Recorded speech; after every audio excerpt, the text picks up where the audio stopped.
So basically, what you're asking is what is the difference between a private limited company and a public limited company? So basically, that is the question that you have. Very good.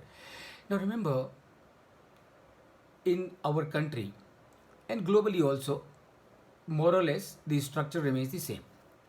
There are different forms of business organization. And what these forms of business organization are: number one, a person can start a business as a proprietary business. That means he is the whole and soul. When his business grows, he will need more capital.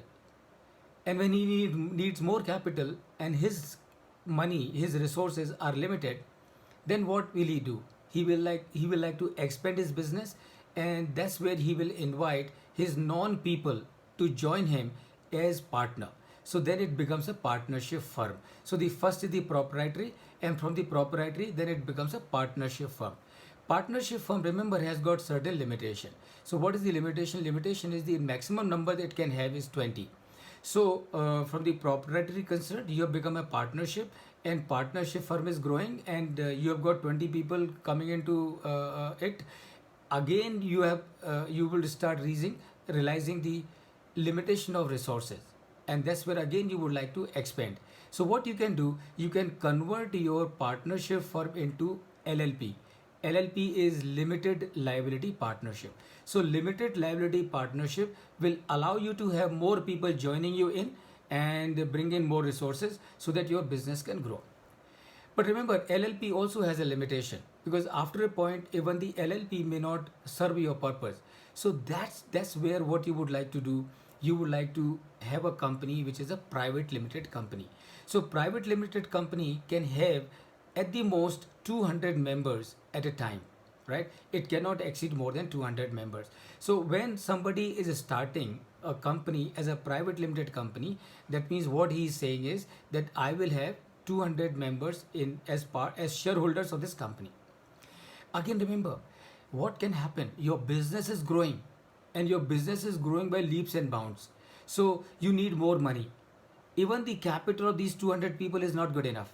So what you can do, you can, instead of having a private limited company, you can have a public limited company. And what is the meaning of public limited company? The meaning of public limited company is that now there is no limitation as to how many members you can have in this company. So you can have any number of shareholders in case of a public company.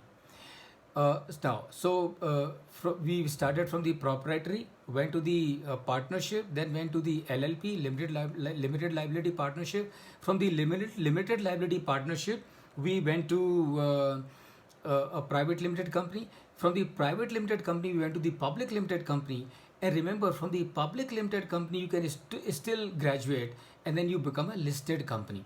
So a public limited company, remember, can have unlimited number of shareholders. But since you are not a listed company, not many people will be interested in subscribing to your share capital. So when you want your company to really become big, and you want share capital participation from everyone, then you go for listing. So then you become a public listed company, right? A listed company. And when you become a listed company, that means what? That means now your shares are listed on a stock market, maybe on NSE, maybe on BSE. Even your shares can be listed on global exchanges also, and that's where everybody can start buying and selling your shares. So what is the advantage of listing? The advantage of listing is there's a better liquidity. As a private limited company, you cannot sell your shares by your choice. As a public limited company, you can sell by choice, but not many people will be aware of your company.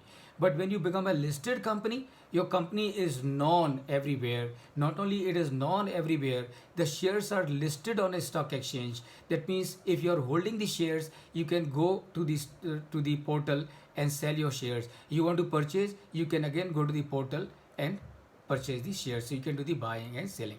So I think I have given you a little longer answer to your short question, but then I thought I will cover the entire gamut of it.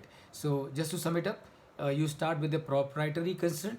The next stage is the partnership. From the partnership, the next stage is limited liability partnership, which is also known as LLP. From the LLP, you go to the private limited company. From private limited company, you go to the public limited company, and from the public limited company, you go to the public listed company. That means you are a company which is listed on a stock market. I hope that answers your query.